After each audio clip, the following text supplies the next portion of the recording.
সুপ্রিয় এসএসসি শিক্ষার্থী বন্ধুরা, তোমাদের পরীক্ষা শেষ। এই বন্ধে ইংরেজি শিখে নিজেকে অন্যদের থেকে কিছুটা এগিয়ে রাখো। তোমাদের ইংরেজির বেসিক স্ট্রং করে নাও। তাহলে ইন্টারমিডিয়েটের সমুদ্র সমান সিলেবাসে খুব একটা হাবুডুবু খেতে হবে না। তো বন্ধুরা, আজ আমি তোমাদেরকে ইংরেজির খুব সুন্দর একটা এক্সপ্রেশন শেখাবো। আজ আমি তোমাদেরকে শেখাবো দূরের কথা। হ্যাঁ, ঠিকই শুনেছ, দূরের কথা। আমরা বাংলাতে কথা বলার সময় এই এক্সপ্রেশনটা প্রায়ই প্রকাশ করি।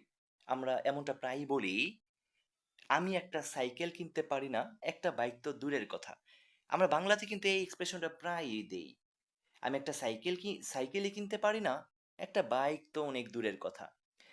এই টাইপের বাংলা বাক্যগুলো আমরা কিভাবে ইংরেজি করবো, আজ আমি তোমাদেরকে সেটাই শেখাবো ইনশাল্লাহ।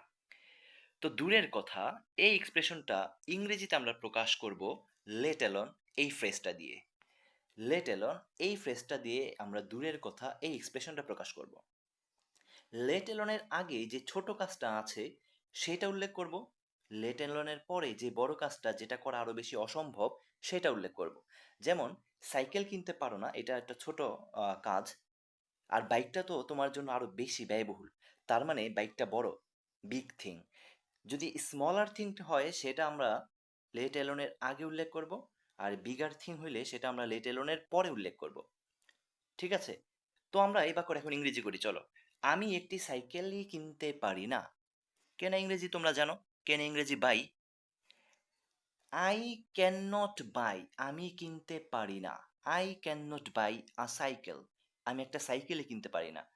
লেট অ্যালোন আ বাইক, একটা বাইক কেনা তো দূরের কথা। লেট অ্যালোনের আগে সাইকেলের অংশটা উল্লেখ করা হয়েছে বিকজ সাইকেল কেনার বিষয়টা একটু ছোট, অপরদিকে বাইক কেনার বিষয়টা বড়, সেই জন্য আমরা লেট অ্যালোনের পরে উল্লেখ করেছি। এটা মাথায় রাখবা।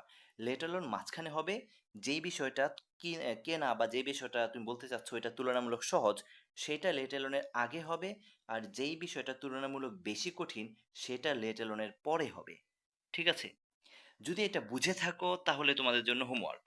তোমাদের জন্য হোমওয়ার্ক হচ্ছে নিচের এই বাক্যগুলো তোমরা করে কমেন্ট বক্সে অথবা ইনবক্সে জমা দিবা।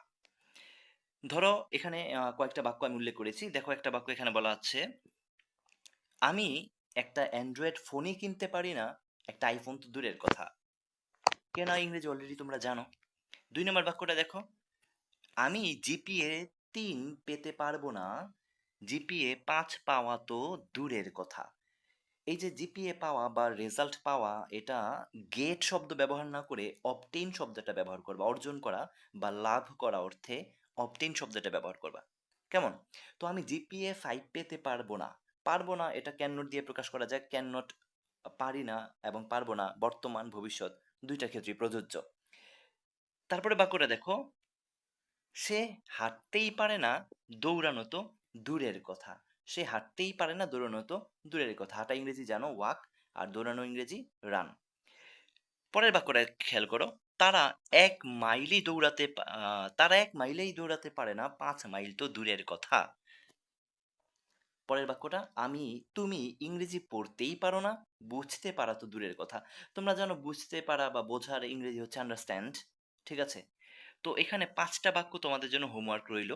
এই 5টা বাক্য তোমরা ইংরেজি করে কমেন্ট বক্সে জমা দিবা, অথবা চাইলে তোমরা আমাদের ইনবক্সে জমা দিতে পারো কিংবা হোয়াটসঅ্যাপেও জমা দিতে পারো। হোয়াটসঅ্যাপের নাম্বারটা তোমরা স্ক্রিনে দেখতে পাচ্ছ।